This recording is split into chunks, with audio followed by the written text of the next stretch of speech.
Teriakan histeris wanita di Ancol, terseret saat kejar taksi online penabrak mobilnya.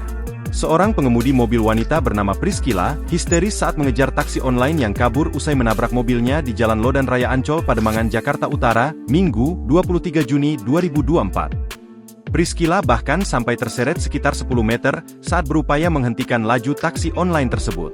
Teriakan histerisnya pun mengundang warga dan pengguna jalan setempat yang geram dan nyaris mengeroyok pengemudi taksi online itu.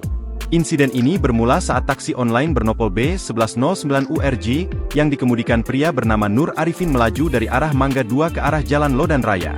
Sesampainya di Jalan Lodan Raya, Arifin yang mengemudikan Toyota Avanza itu menyerempet mobil Hyundai Creta yang dikemudikan Priscilla. Kedua pengemudi ini sempat turun dari mobilnya masing-masing untuk menyelesaikan masalah. Ketika sedang berdiskusi, tiba-tiba Arifin masuk ke dalam mobilnya lalu tancap gas dari lokasi kejadian. Namun Priscilla tak tinggal diam.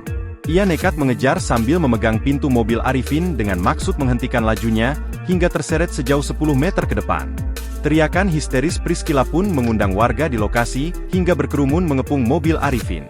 Mobil Arifin lantas berhenti di depan gerbang masuk bowling Ancol. "Mana sini SIM kamu? SIM kamu mana?" bentak Priscilla kepada Arifin yang ketakutan melihat warga sudah mengepungnya. Arifin lalu membuka kacanya dan akhirnya turun dari mobil. Ia beralasan tak ingin kabur tapi hendak menurunkan penumpang di Ancol. Di sisi lain, Priscilla mengungkapkan bahwa Arifin telah menabrak mobilnya. Arifin lalu tetap melajukan kendaraannya meski Priscilla masih berada di samping mobilnya. Ditabrak sama dia tapi dianya masih jalan terus. Dia mencoba melarikan diri sampai kacanya ditutup tadi, kata Priscilla. Setelah dimediasi warga, akhirnya kedua belah pihak berdamai. Arifin menyepakati mengganti rugi kerusakan yang dialami mobil Priscilla.